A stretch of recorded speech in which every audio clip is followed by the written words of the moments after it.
Any questions about last class? So everyone should have received their graded homework 2. And I think 3 of you scored maybe 100 on 100. Many of you scored above 90. If you scored above 80 on this 100, you are in okay shape. If you scored below 80 on this 100, you should really try to look at your answer book as well as the proposed solutions and try to see why did you lose that many points.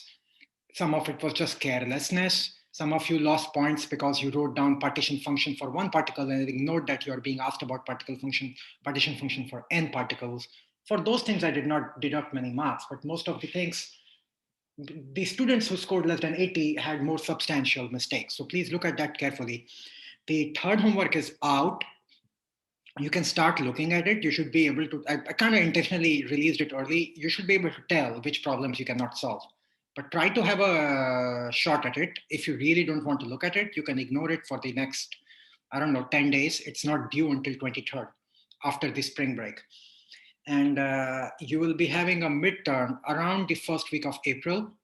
It will be take home, open book, open internet. There will be a bunch of rules. Basically, the only things that you won't be allowed are no discussions with each other, no discussions on Slack, no discussions asking anything on the internet to anyone.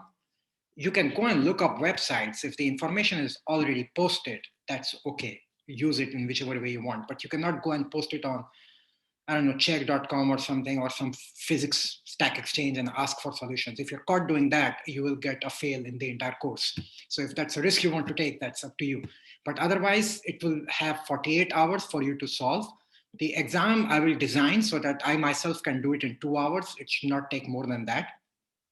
And typically, a student should be faster than the professor because you are actually working through everything in real time. So you should be able to do it in around 2 hours. It should not take more than that, but you will have 48 hours so you can work on it in as many shifts as you want, whenever you want. Any questions about the midterm?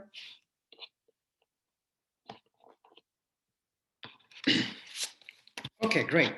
So today we will start our discussion. We are really going to start applying the StatMech tools that we have developed so far to practical problems, applications, and specifically we are going to look at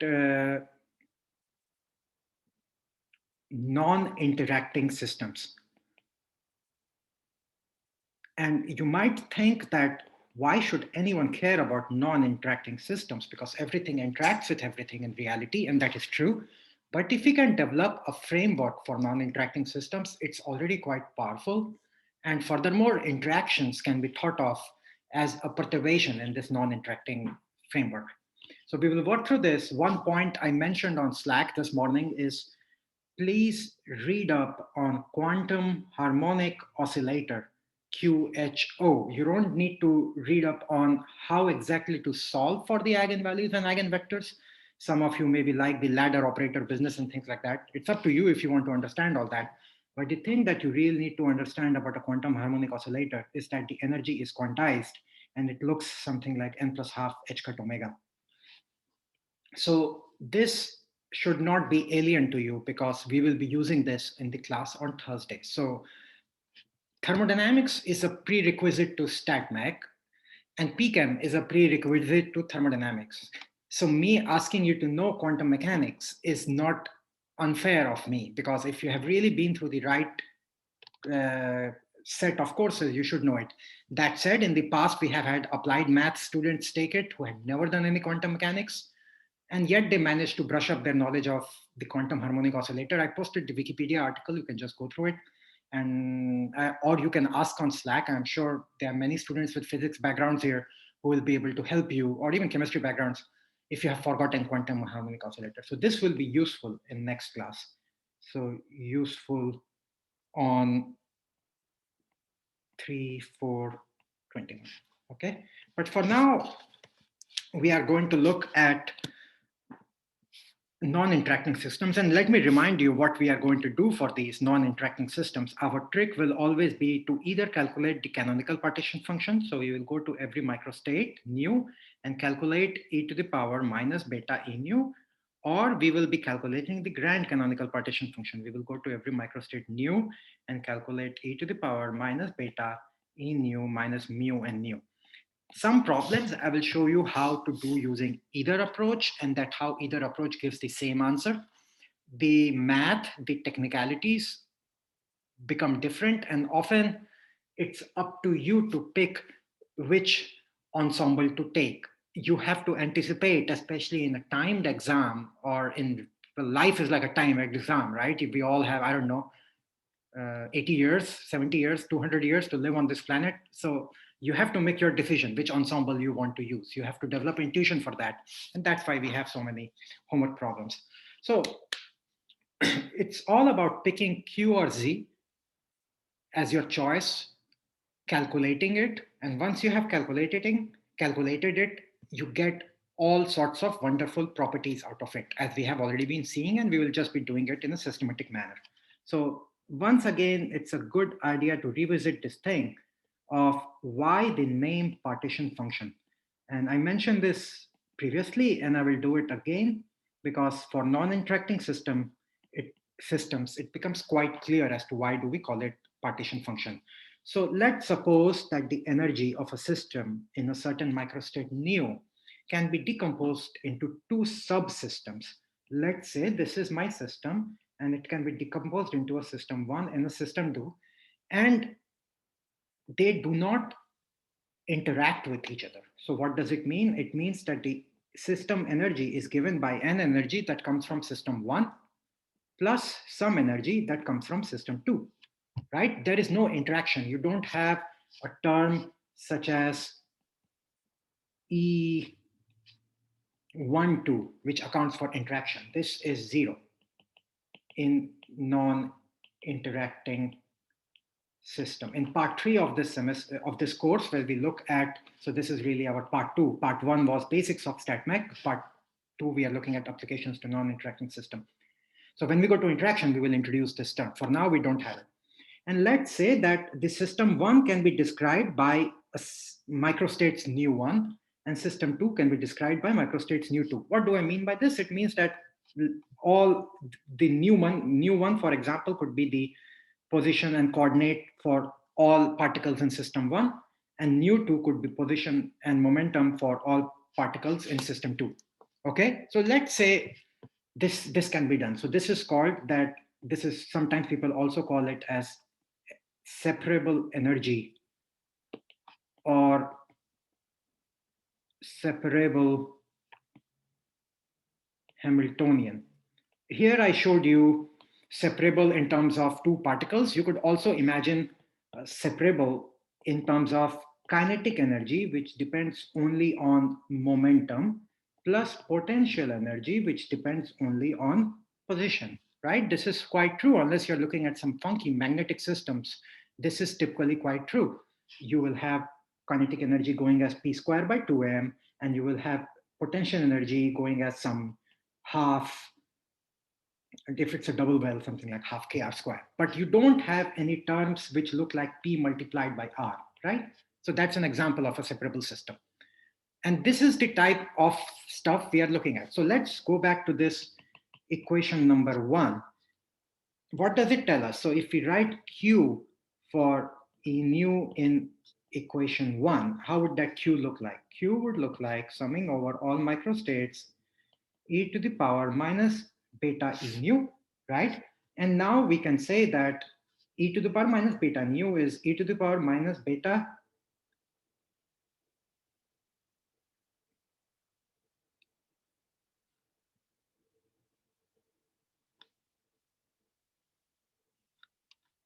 sorry, I got distracted. One of the nicest things when we would teach on Blackboard, which I liked, was that I could not see my emails or check my phone for 1 hour.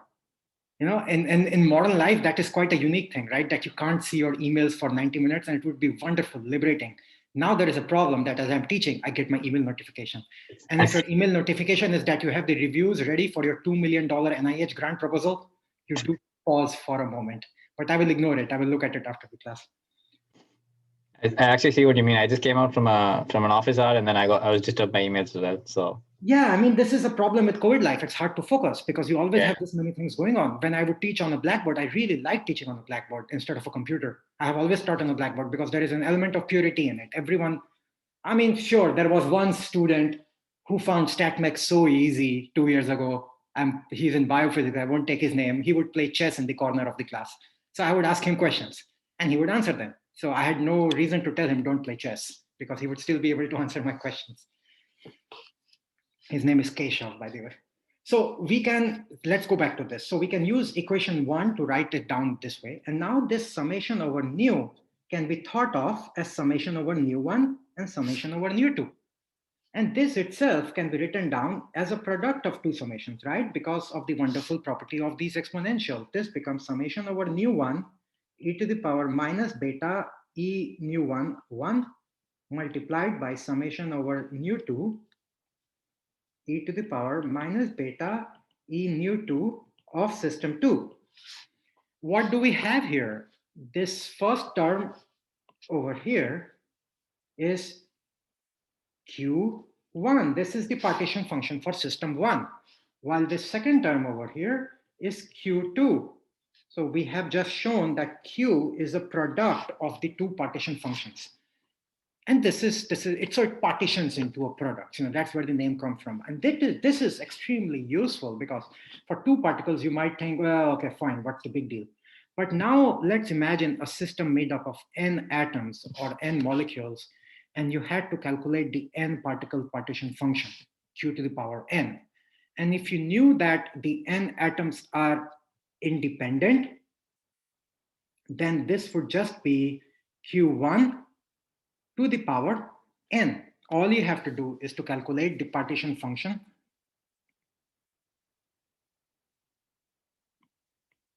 for one particle and raise it to the power n. And this is really simple. And we saw example of this. Remember when we did the two-state particle problem, and even in your homework, you saw the example of this in the last problem, first part. Most of you got it right when you write down the partition function for one and you just raise it to the power n. So this is going to be quite useful in what we are going to do. And this is a huge amount of saving. Instead of working in a very, very high dimensional integral, we are working in a one dimensional or smaller, lower dimensional integral and just taking the result and then raising it to the power. I have a quick question regarding on can you go back to the last page? Mm-hmm.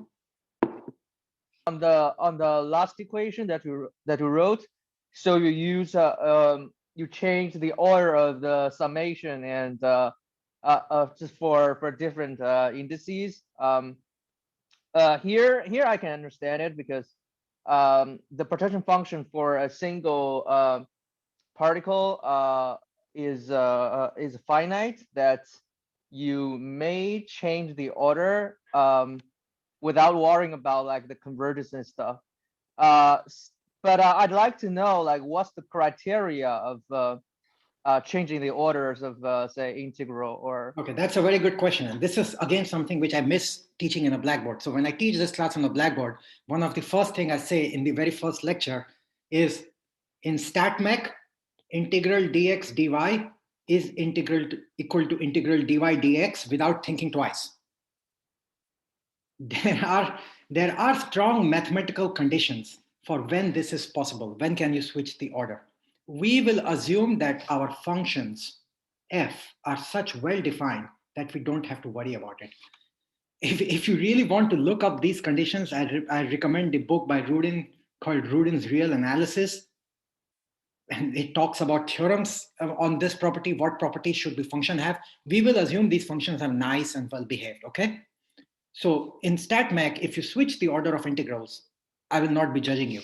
But most importantly, why do you say I switched the order of integrals here? I didn't do that. Like in using the like actually you can actually switch the v2 the sum over v2 to the front. So yeah, but I didn't switch any order here. What you said is true, and I agree that we will be using it loosely. But here, why do you say? Here I have made no approximation. This is sound even for a mathematician. Here, yeah, I think this is probably due to my question about the interaction term, like the. Where is the interaction term? Yeah, like if one and two are interacting, then I don't think that can be written as. Of course, but that is the whole story, right? Oh yeah. That is the whole story. Of course, if you had here e to the power minus beta e nu, so yeah, that's exactly the point I'm trying to make. If you had a term like this, then game over. You cannot do that. Okay, so that is exactly my whole point. I'm maybe you're confused because what I'm saying is so simple. It's nearly really nothing profound, and here there is no assumption. If the interaction is completely separable in this form and there is no interaction term, then life is simple. That's the point I'm making. Okay. And regarding switching integrals, this will happen sooner or later, and I will do them loosely without worrying about it. We have the license to be mathematically slightly sloppy, not too bad, but slightly sloppy. Okay, does that help? Yeah, but I think this will create some problem when we're dealing with the phase transition, maybe in the last part. Maybe. Once we get there, you catch me then, okay? So before we go further, I want to introduce just a couple of terminology. I want to introduce this because it will show up again and again. So I want to talk about the concept of occupation numbers. So we saw this for, so the idea here is that we actually didn't see this. We want to focus on indistinguishable. Okay, so indistinguishable is quite important. We are not saying that the particles can be distinguished from each other. We are thinking of indistinguishable particles, say n of them. And remember when we did the two-state problem, we had every particle could stay in a state 0 or in an excited state of energy epsilon, right?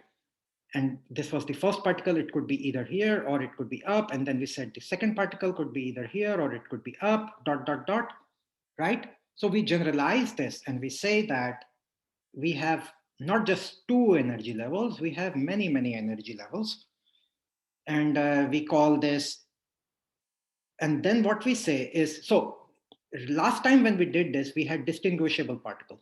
So we were thinking of whether particle number 1 is in ground state or excited state. Then we were thinking about particle number 2, whether it's in ground state or excited state. Now it's a bit different. We are thinking about indistinguishable particles. So we don't need to actually tag and say whether particle 1 is in ground state or excited state. So this is epsilon 1, epsilon 2, epsilon 3, dot, dot, dot. And this could be as many as you wish, epsilon infinity. Okay, so lots and lots of states. Now what we do is to say that, let's say there are n1 particles in epsilon 1, and 2 particles in epsilon 2, and 3 particles in epsilon 3, and n infinity particles in epsilon infinity.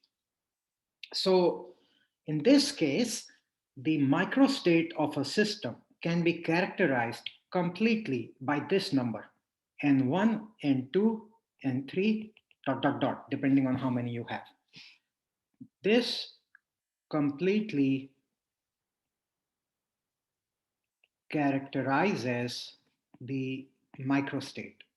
Why does it do that? Because the particles are indistinguishable. I don't care what's your identity. I don't care what's the identity of the particle. They cannot be distinguished from each other. So what can we say about summation nj going from j is equal to 1 to infinity? How much should it sum up to? Any idea?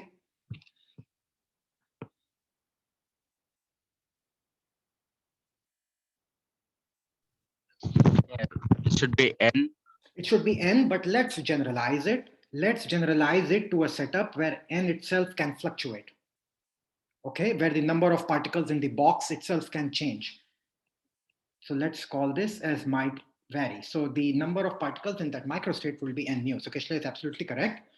And similarly, if I look at j is equal to 1 to infinity, nj epsilon j, the energy of each level, then that should give me the energy of that microstate, right?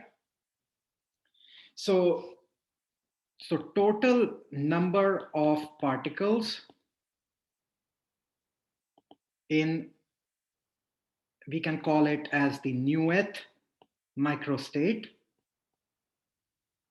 is given by this one, and total energy of the nueth It's not a V, it's a neo, N neo, the Greek letter neo, which we have been using.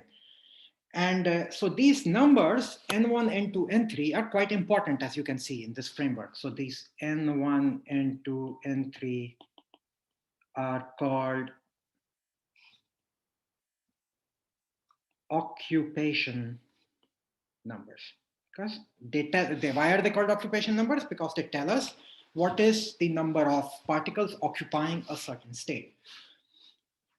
In our further discussion, we will be looking at two classes of particle, and it turns out that nature likes to exist in two different classes of occupation number. One of them is when any nj can take any value, 0, 1, 2, 3, going all the way up to infinity. And the other one is which in nj can take only one of two values, either 0 or either 1. These two are the only classes of particle that are found in nature. Let me correct myself before someone corrects me. Maybe there are more classes. I don't know. I'm not a particle physicist. I'm sure there are funky classes, the quantum Hall effect, this and that, but these two are the ones that concern us. They are so important that these particles are said to follow Bose-Einstein statistics.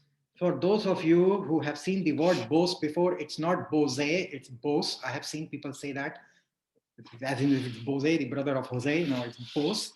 He was from Bengal, West Bengal. Kishle is from around there, right, Kishle? Are you from West Bengal or from Odisha? Yeah, I'm from West Bengal. West Bengal. So Kishle knows exactly what I'm talking about. Satyendra Nath Bose. He was a scientist around the turn of 20th century. And these two, and this class of particles are said to follow Fermi-Dirac statistics. They are together. This class of particle is also called fermion, while this class of particle is called bosons. So normally textbooks, what they do is to go over the algebraic, the abstract statistics, abstract properties for what happens to the system in these two classes. It defines all the nice properties for both fermions, all the nice property for bosons, and then it goes to particular examples. But I'm going to go through the opposite direction. I want to give you more practical flavor for the subject before I get into the math and the abstraction. So fermions, the most famous example are electrons. And you might recall the Pauli exclusion principle at this part, right? Spin levels and things like that. You cannot put too many things in the same, you cannot put more than two things in the same spin level. Well, not more than one thing in the same true microstate. It has to be only 0 or 1. If you try to consider spin number, then you can think about, if you ignore spin number, then you can have 2. But if you're defining the full microstate, you can have only 0 or 1. The bosons, the best examples are phonons or photons. Most of you are probably more familiar with photons, not so much with phonons. Because photons, at least in the chemistry background, photons are talked about much more because you study light. Phonons tend to be talked about more if you're interested in materials and things like that, but they are all connected. So we will be deriving the abstract properties for these two classes of system. They are very interesting. They are very wonderful. And this differentiation would not have happened if we were not considering quantum mechanics. So all of a sudden, I wrote down these restrictions on the occupation number because they follow from quantum mechanics. The reason fermions exist or Fermi-Dirac particles exist, as you know, Fermi, whose book on thermodynamics I have right here, Thermodynamics by Fermi, and Dirac, these were like the giants of quantum mechanics, right? So it's really a conclusion of Pauli exclusion principle that things like this happen.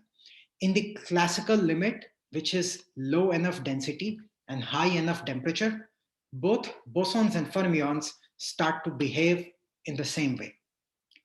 So let me make a point about this, and we will come back to this in great detail. So bosons and fermions both converge to classical particles with same statistics at very high temperature, as you know, because quantum mechanics does not really matter at very high temperature, or very low density. This also you can imagine, for example, if you had only one particle that in a big, big box, that's the lowest density, right? Then what is the point in talking about NJ 1, 2, 3? It can only be 0 or 1. And however,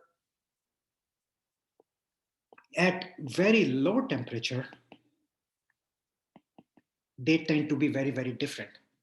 Bosons show something called Bose-Einstein condensation, for which at least one Nobel Prize has been given out. It was predicted by the theory in early 20th century. The Nobel Prize for this was given in 1998 or something like that to a physicist at MIT. I forget his name. Fermions don't show such condensation. So bosons basically. On the BECs? For the BECs? What's the name? For the BECs, right? Yeah. I think that was Wolfgang Kettel with Wolfgang, right. yeah, Eric Cornell and another person, I think. Yeah. So the other interesting thing about this Wolfgang guy is his best marathon. I like running, so I like to read up a lot. His fastest marathon was around the full 42 kilometers. I think it's around 2 hours, 35 minutes. So he is, if you want to win a special like Guinness Book of World Record prize, you can aim for this one, win a Nobel Prize and break his marathon record. I think that's going to be really, really hard. It's quite unique. He was a competitive like athlete in school and things like that. If you look at him, he looks super skinny. Like that. So yeah, so Wolfgang Kettel and others won the Nobel Prize for this in 1996 or so. And we will talk about all this.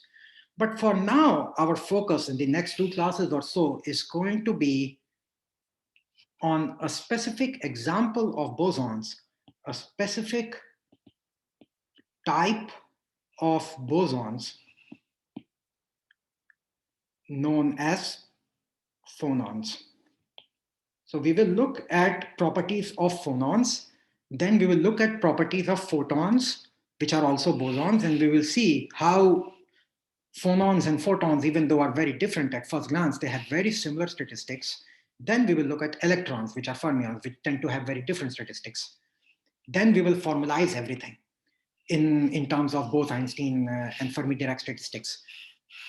If you are really at the cutting edge of research, you should worry about a system where phonons and electrons talk to each other. And that is an open area of research, and we will not get into it. So for what do I mean by phonons? Phonons are one of those abstract concepts which can be hard to explain at first glance, or it's definitely more abstract than electrons or photons, even though if you really think about it, it shouldn't be. I would say electrons are way more abstract than phonons. Photons are definitely even more abstract. It's just that we get introduced to photons and electrons in high school or things like that. So we get more familiar with it. Phonons, no one talks about in high school. At least in my high school, they didn't talk about it. So our familiarity with phonons stays quite rudimentary. So I will explain to you what it is. So this is our first application really in non-interacting system, which is a gas made of phonons or a phonon gas. So what do I mean by this? What I mean by this is one of the earliest mysteries in early 1900s was, and we talked about this earlier, is this experimental observation about heat capacity of a material. Let's talk about the constant volume heat capacity. It could be the constant pressure also, which is defined by partial S, by partial T, and partial V. Experimentally, when people plotted CV versus T, they found that it would behave as T cube and then start to converge to a constant value. So at low temperature, it would go as T cube, and then it would converge to a value at very, very high temperature given by 3nk, the number of particles in the system, because we know heat capacity is extensive. We are not talking about specific heat capacity multiplied by the Boltzmann constant. In fact, people could see that this was true to a first approximation. If you look at it more carefully, they would find that heat capacity at low temperature is AT cube plus BT. This is the expression they would find from experiments. There would be a cubic term and there would be a linear term. There would typically not be a square term. And there was no way to explain why this would be the case. Until early 1900s, there was no model that could explain why this would happen. Classical mechanics, and as I will show to you now, like classical mechanics, by which I mean pre-quantum mechanics, cannot explain why CV tends to zero as T tends to zero. We need quantum mechanics for this. So first, let's see as to why this happens. And I think this was one of the first motivations for quantum mechanics, that something like this happens, that at low temperature, the heat capacity goes to zero. Before we go into any of the math, can someone try to give me intuition as to why QM helps with CV tends to zero as T tends to zero without any math? Why is it that if you invoke a quantum mechanics model, you should indeed get that the heat capacity goes to zero as temperature goes to zero? Any idea? The hint is in the name.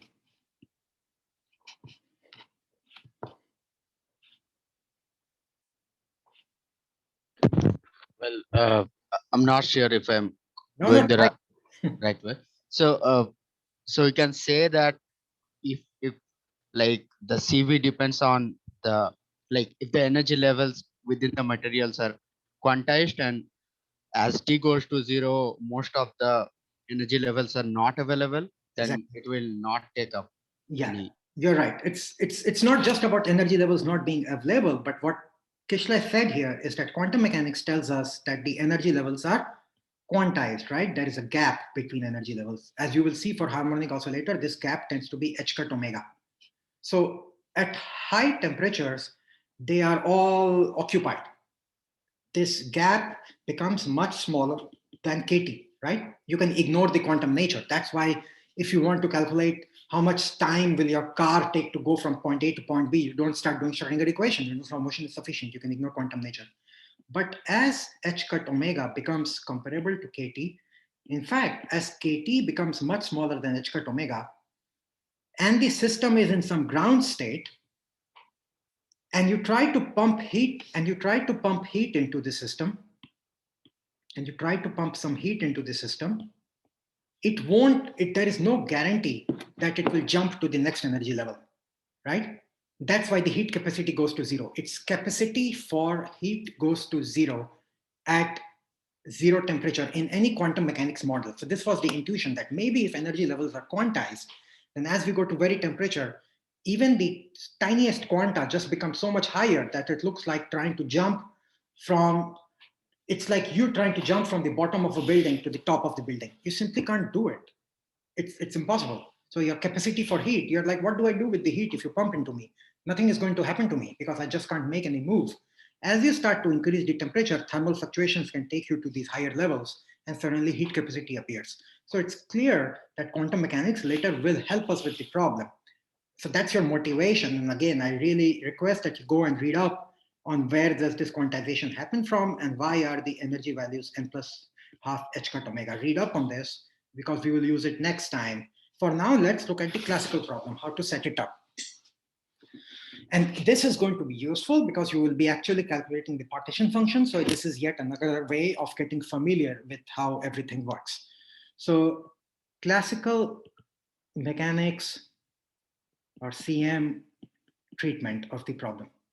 So what does classical mechanics say? Classical mechanics tells you where does the heat capacity come from. In order to think about that, we look at any atom.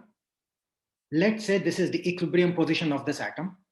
And then you say that maybe the atom gets pulled from its equilibrium position to some other position where it is out of equilibrium. And this displacement is R, right? If everything is at equilibrium, then the system is in a ground state. It doesn't want to move. So giving heat to a system leads to increased movement of atoms around their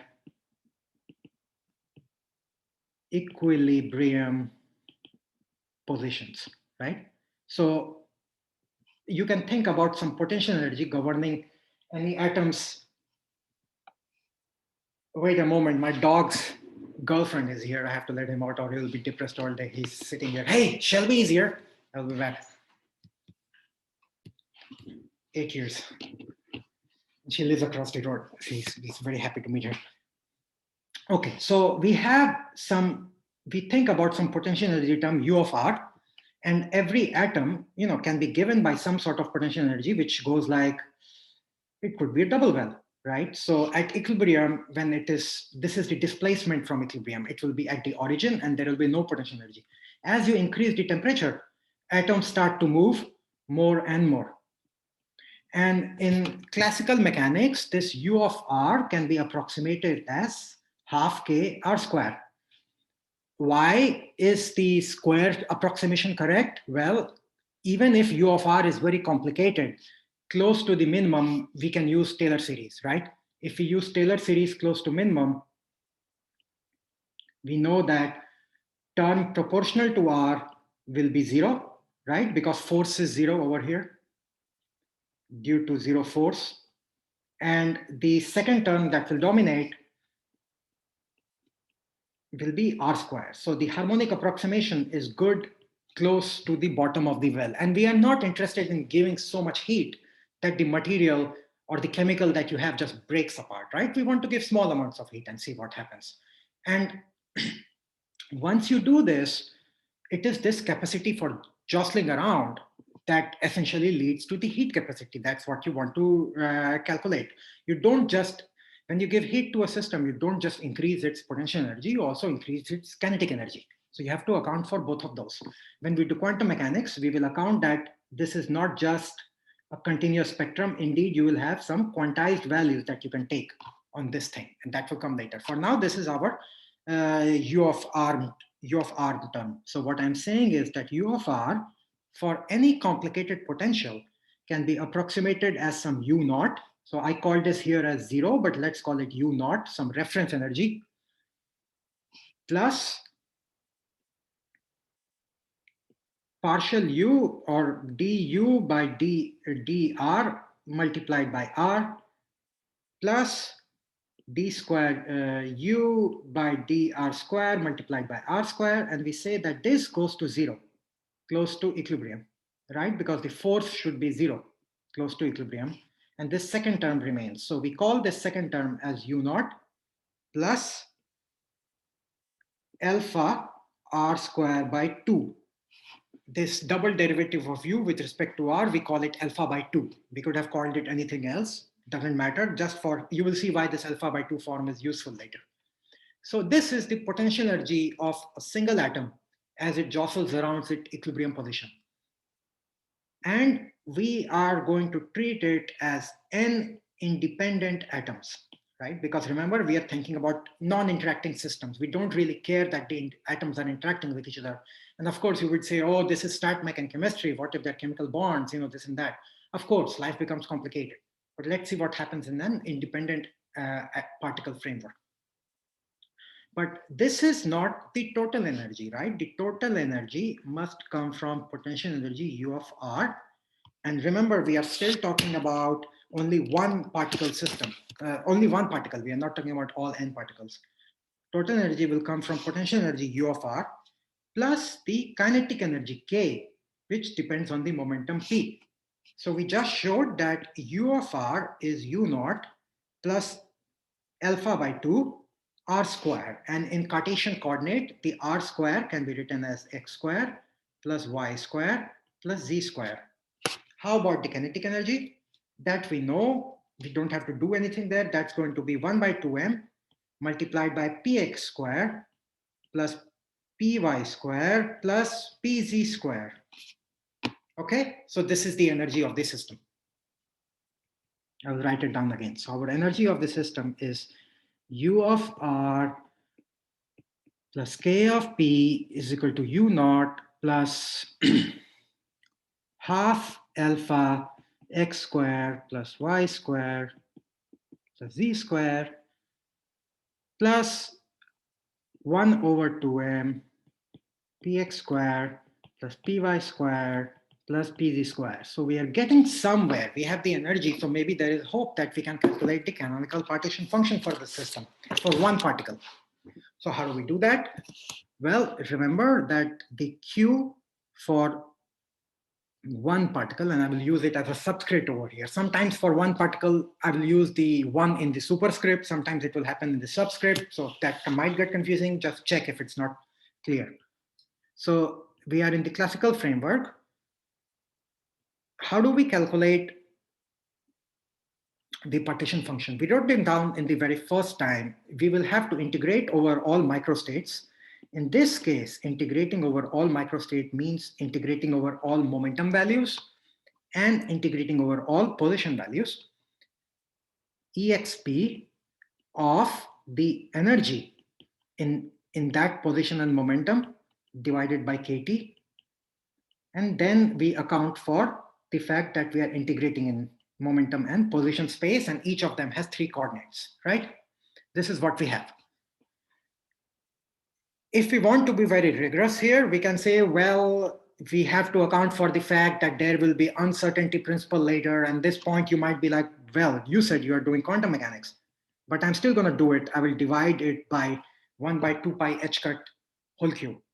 Why? Because we know that each momentum and position thing can be known only up till 2 pi h cut accuracy or Planck's constant accuracy. So so this helps me make the thing. So if I did not have this term over here, the problem would be that this has dimension, right? And my partition function would have dimension, correct? If I do this, now you can see that h cut has the same dimension as momentum multiplied by position.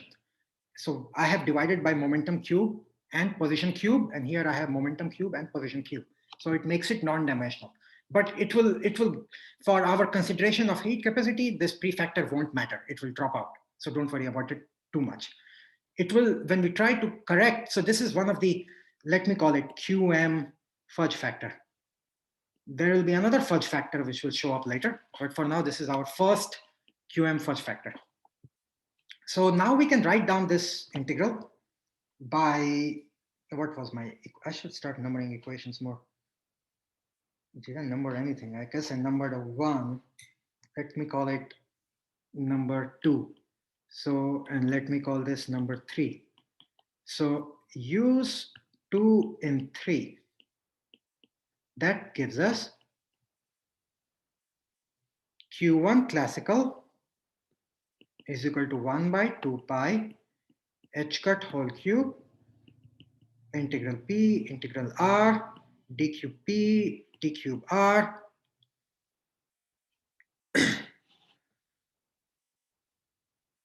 e to the power minus u naught over kT e to the power minus alpha r square by 2 e to the power minus p square by 2m, right? This term is a constant. It can be brought out. So let's do that. So this becomes e to the power minus u naught by kT 2 pi h cut whole cube. And now we can write down this integral as it's a 6-dimensional integral for any one particle, right? It will be px, py, pz, qx, qy, qz, and this becomes e to the power minus alpha x square by 2, e to the power minus alpha y square by 2, e to the power minus alpha z square by 2, e to the power minus px square by 2m, e to the power minus py square by 2m, e to the power minus pz square by 2m. This is our integral. And this, oh, my screen froze. It's just slow. So yeah, I was writing down a big integral, so maybe it's good that it slowed down. So I've just written down the full 6-dimensional integral.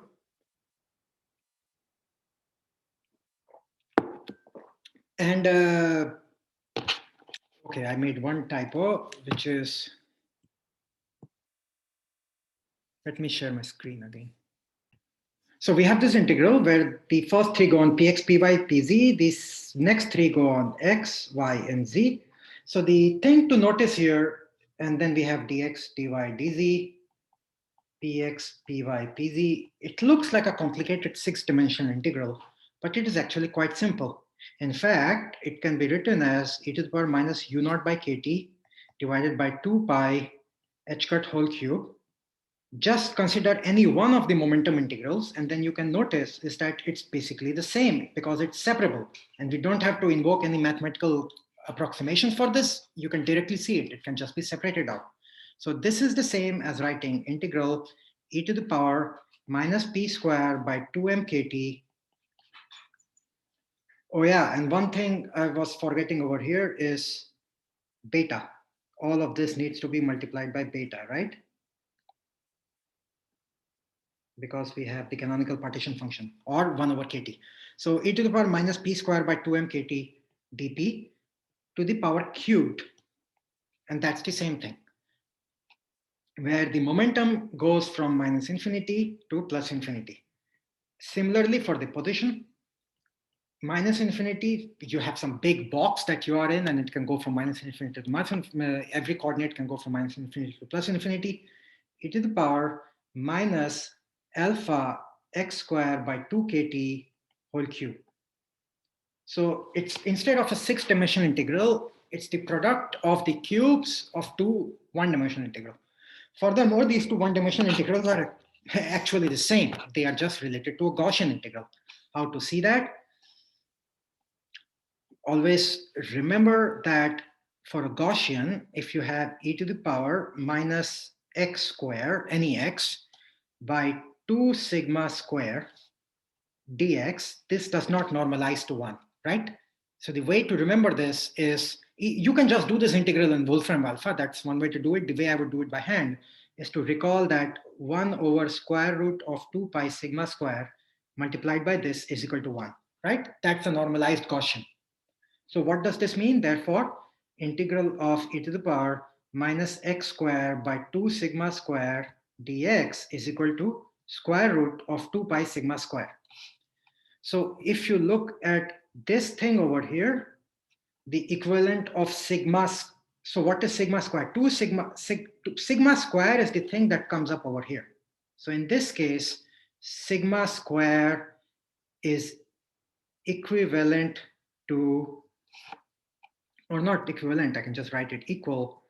So we are dividing by 2 sigma square. So in this case, sigma square is equal to mkt. And how about this case? Sigma square is equal to kt by alpha. Is that clear to everyone? So the integral itself is going to be square root of 2 pi multiplied by sigma, and each of these integrals will give its own sigma cube. So we can write down the full integral as, again, if this, my way of doing it confuses you, do it in Wolfram alpha, you will get the answer much quicker, but I'm trying to do it without using any Wolfram alpha.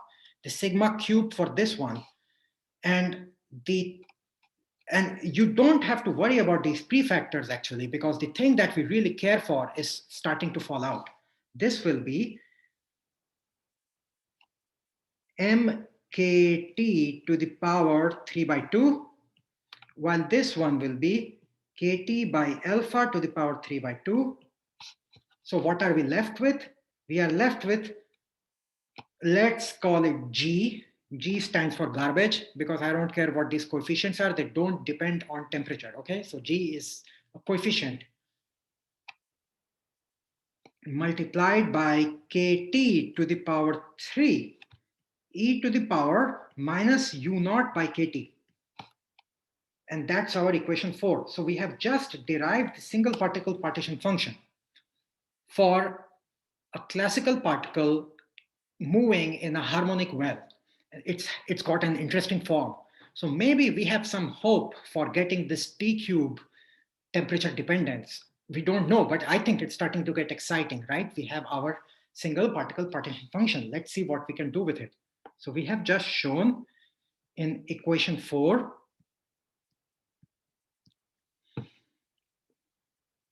that Q1 is equal to garbage. Well, it's not really garbage. Later, the garbage turns out to be very important. So always, yeah, we'll come back to garbage later.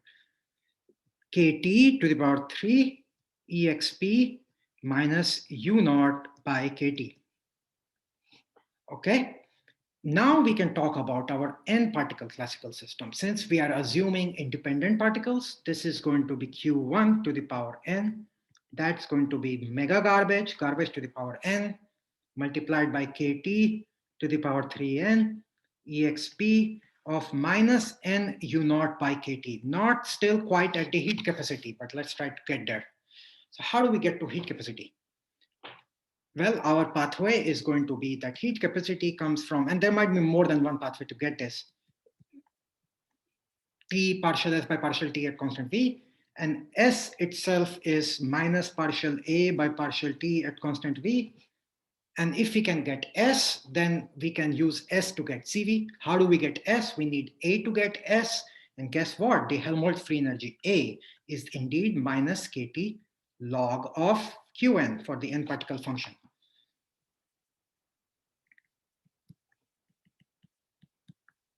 So actually, let's call this as 6,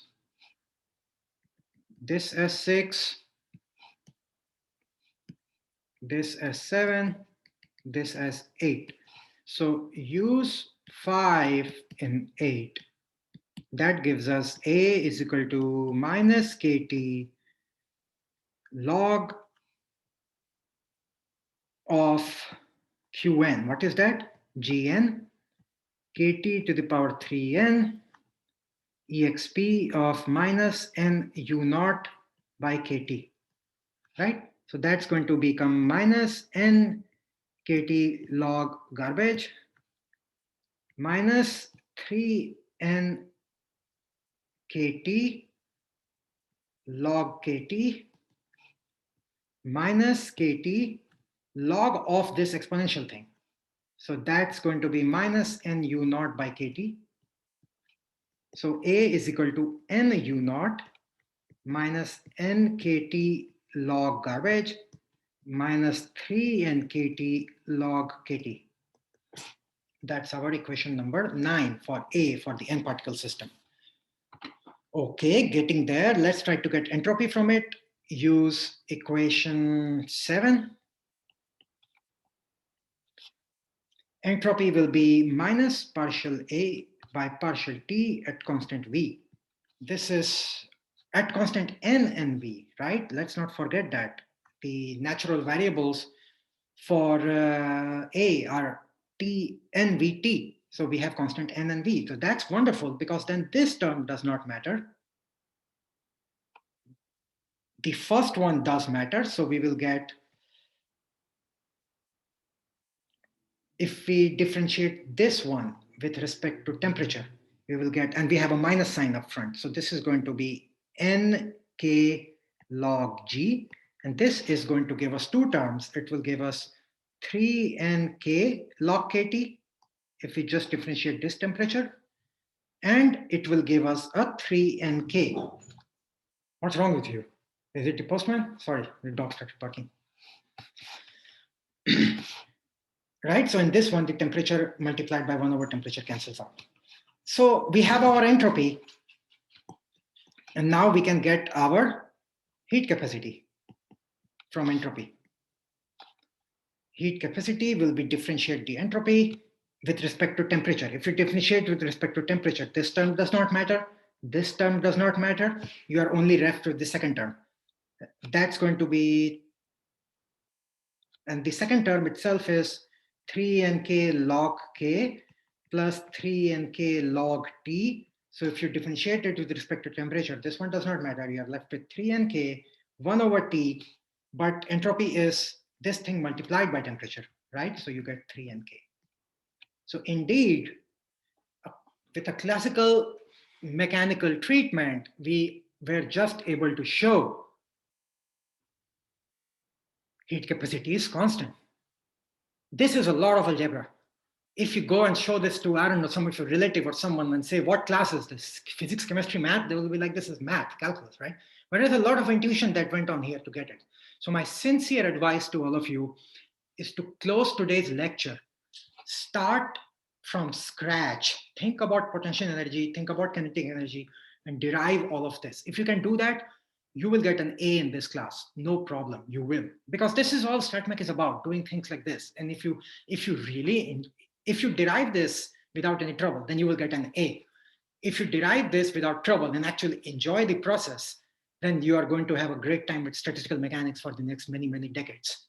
So this is the whole procedure for statistical mechanics. You think about the energy, you write down your partition function, and you manipulate it to get all sorts of things.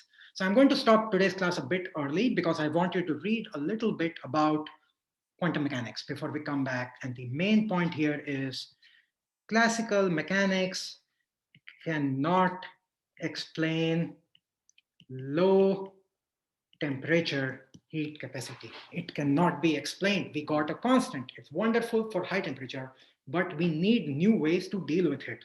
And the problem came from assuming this potential energy.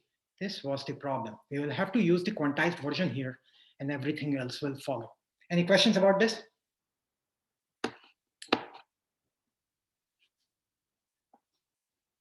So Chandler goes through this. Chandler goes through this till the very end. He, however, skips the Einstein and the Debye model. He gives it as a homework problem. We are going to do that in great detail because they are nice and they give us a lot of intuition. That's what we're going to do next class. Then we will go to photons.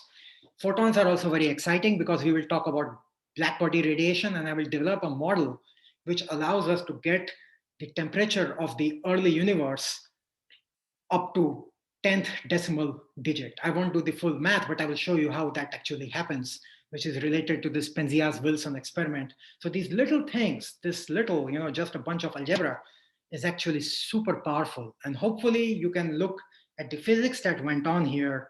In all of this, there is a physics. Every line here carries some physics. This line over here going from this, going from this to this, the physics was that, well, things are separable. We can separate these integrals into product of simpler integrals.